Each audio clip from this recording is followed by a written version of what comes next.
Hey, Dr. Cole, how's it going? Great, Brendan. How's it going? Should I give a little hint for the giveaway? We'll give a little hint there. There you go. Launch it right away, right? There's going to be a book giveaway coming soon. We'll talk about that a little bit later. But I mean, you've been doing a lot of things, since we last spoke.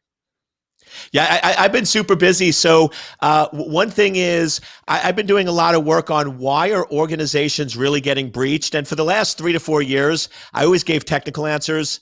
And the technical answers are correct. They don't have asset inventory. They're missing patches.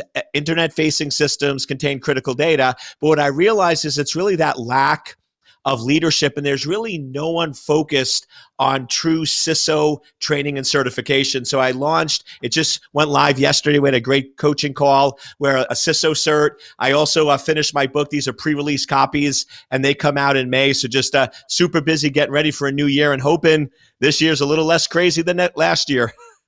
Yeah, well, I mean, we only can hope right now going through the pandemic and everything that happened, right? So let's first ask you this. So if you're breaking into the cybersecurity industry right now, can someone starting out look towards a career to be a CISO, or is this something that is out of their reach? Now, I think one of the big misconceptions, and in my opinion, it's a mistake that we've made, is a CISO is a promotional path for somebody who's been in cybersecurity for 12 to 15 years. And to me, that could be so far from the truth. The worst CISOs on the planet are world-class security engineers. Their purpose in life is to be technical. They love technical.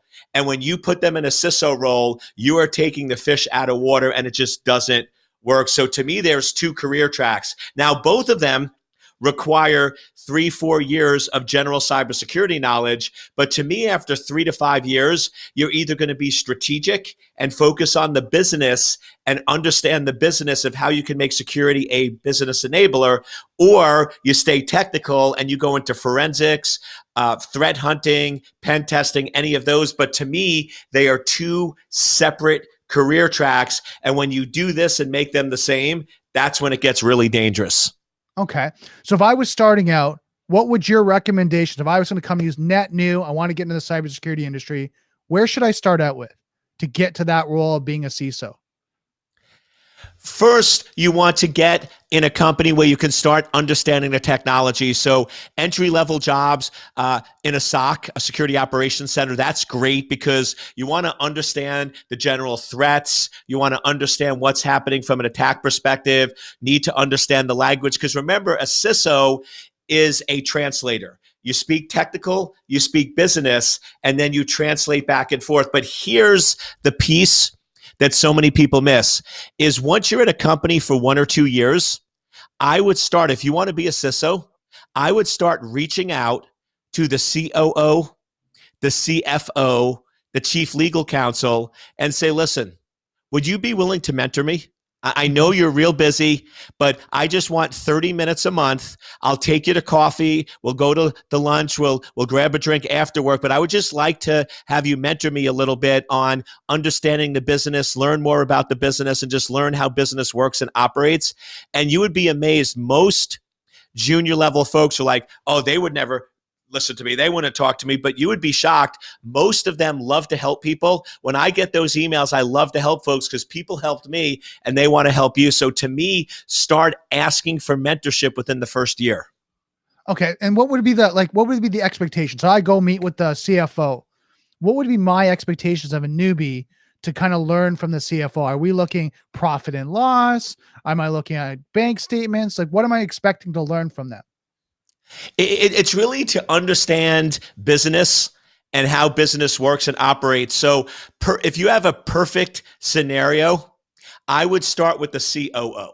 Okay. And the question I would ask the COO is, what business are we really in? How does our organization make money? How do we go in and differentiate from the competition? What are key things that you focus on and worry about? What are the metrics that you track and look at? And then after you get mentored from the COO a few months, I would then switch to chief legal counsel and I would ask them, what is the viewpoint that a lawyer has of the company? Sort of what are the legality issues that you're concerned about? What are the things that you're worried that you make sure you minimize or reduce? And then the last person you want to meet up with is that CFO.